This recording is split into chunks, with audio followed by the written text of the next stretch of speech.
Supernatural with Mr. Jared Padalecki. Just woke up.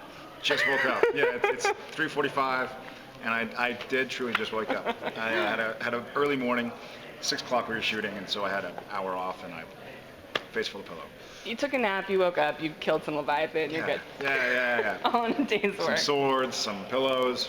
Jensen's over here. It's all good. So we're here on the set of Supernatural with Jensen. How you doing? I'm good. We just watched the last week, or I guess 2 weeks ago now, had the time travel episode.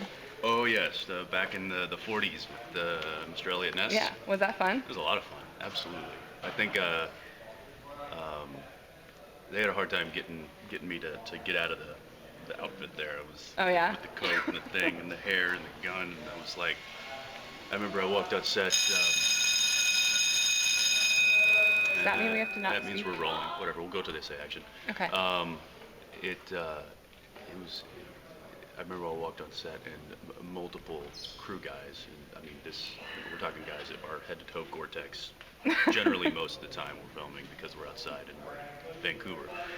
They just came up to me and started like touching my jacket. They were like, "Why did we stop dressing like this?" Time travel wise, you've done Old West, you've done 40s, you've done 70s. Where do you want to go next?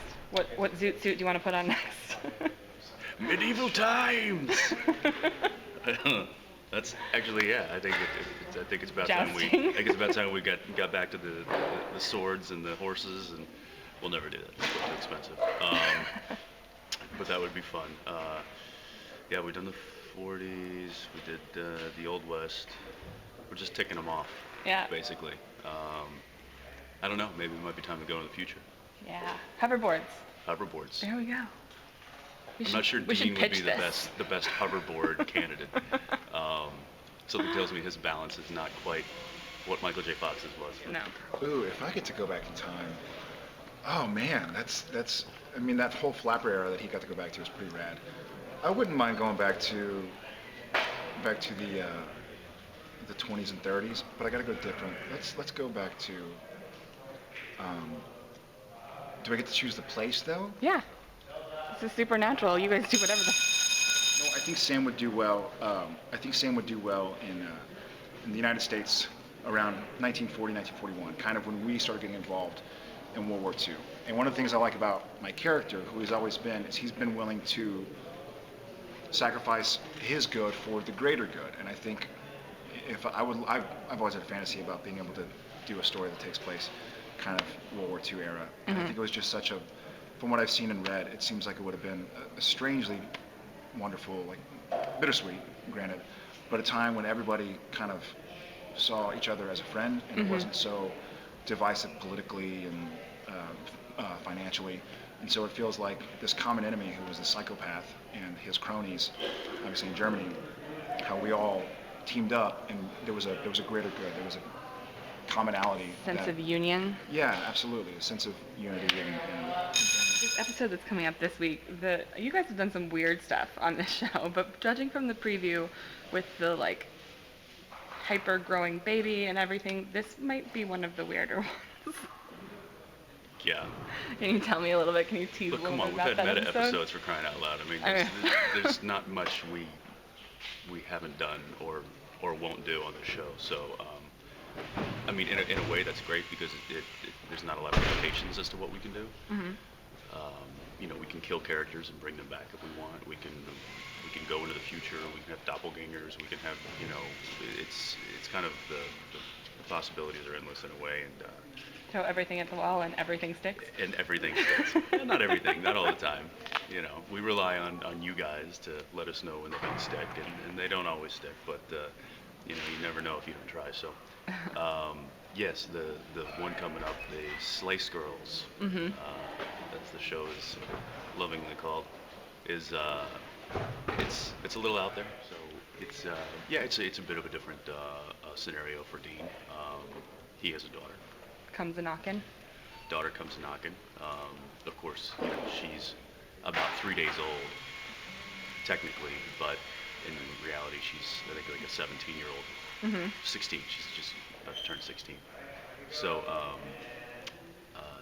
so that was interesting, and she's been sent to take care of me and it is a bit conflicting. Sam has to come in and kind of save the day. Do the dirty work. When which is what Dean had to do at the beginning of the season. And I think that is brought up, that it's like, listen, when you couldn't do it, I had to do it. And when I couldn't do it, you had to do it. So it's one of those brother moments that we all cherish. Got this really weird episode coming up. We do, yeah. With This one?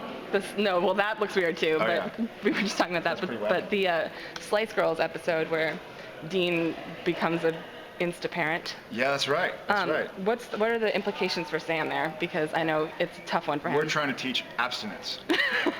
You fool around, you become a parent the next day. Just kidding. What kind of is important in Sam's side of the story is the Winchesters have never had great luck with their loved ones. That's a very nice way to put it, Jared. That's an ongoing theme. But Sam finds himself in a position where the lesson that Dean kind of was harping on earlier in the year with you got to do what's right, even if it kind of upsets you personally. Sam finds himself having to say that to Dean because Dean gets himself involved with a situation where he's now personally involved with a monster. Like the Amy thing. Yeah, it's kind of like harkening back to the episode that Jensen directed. But now Dean finds himself in the position where he's caught between his emotional attachment and his hunter thinking. Logic. Hunter logic. You've had the babysitting episode that just aired. You've got this daughter coming. Are they like, is Dean like having daddy issues? Like, Dean's had daddy issues since the beginning of the show. What are you talking about? Now he is the daddy. Yeah, well, I guess so. I think she's having more daddy issues. He's trying to figure out how the hell he became a dad.